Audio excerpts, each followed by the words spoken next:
NHL hockey. Feel the thunder.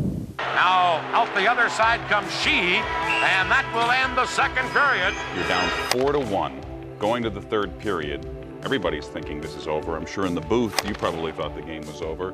What was Jacques Demers, the head coach, saying at that time? Well, I remember the speech very well because he congratulated us for a great year. Yeah, it was over. In his mind, it was over.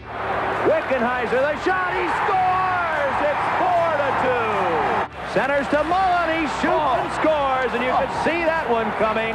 5-2 Calgary. I was sitting in the very, very, very upper reaches of the arena, and they were dead. They were done. I was at the game with my boss. I was in the real estate business at the time, and we left. I left, and I said, well, I'll go home and watch the rest of it.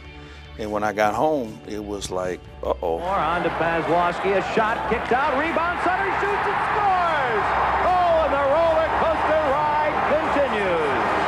He almost personally carried them to that win. All of a sudden, it starts happening. There are 8 minutes remaining in the third period and maybe in the hockey season for the St. Louis Blues. Sutter into the corner. Centers, they score! Pazlowski, and they'll go crazy! And now we're getting closer to home. I'm going, hurry up, hurry up. And it's 5-4. Okay, it's interesting. But now there's just a little over a minute to go. And you know how hockey is. It's hard to score in that last minute. 1:10 remaining. A shot, they score! Pazlowski! I remember him saying, those guys are in that dressing room, are studying film, they're trying to figure out what we do. How can they figure out what we do when we don't know what we do? And he was serious. Oh, yeah. It was one of those nights where if you ever look back on games and you say to yourself, there's always hope. Well, Hope raised his hand and said, here I am, and the Blues took advantage of it. Over to Hunter, who shoots, blocked, Wickenheiser scores! Doug Wickenheiser! The Blues pull it off, and it's unbelievable! There'll be a 7th game!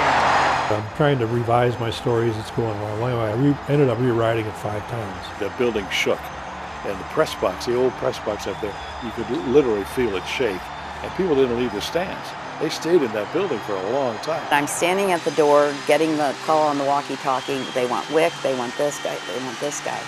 And Wick had already taken off his jersey. I yelled to Frankie Burns, give me Wick's jersey. Well, he throws me Mark Hunter's jersey because it's the top one on the pile to be laundered. Let's go down and join Jim Kelly once again. As it's reverberating inside the arena here, Doug Hunter, the Blues just dug down deeper and deeper, and it was a remarkable comeback. And so it was like, oh my gosh, did we just really mess this up? We got lucky. Joey Mullen hit the crossbar just before, I came down and scored. So we'll see you Wednesday night in Calgary, all right? Doug Hunter of the St. Louis Blues in overtime. Right now, let's go back to Tom Mees. Thank you, Jim, and we thank Mark Hunter for stopping by. There goes our PR department. We screwed this one up. McInnes drives it down. The Flames will win. God bless Harry, he kept the team here, but really hadn't counted on us losing, because if we'd won, the league would have provided charter and we had to go to Montreal and started a day later. Canadian Airlines canceled the return charter. All of a sudden, we come back to the hotel, and Susie asked me for my credit card. She came up to me and said, Rob, we have no tickets home.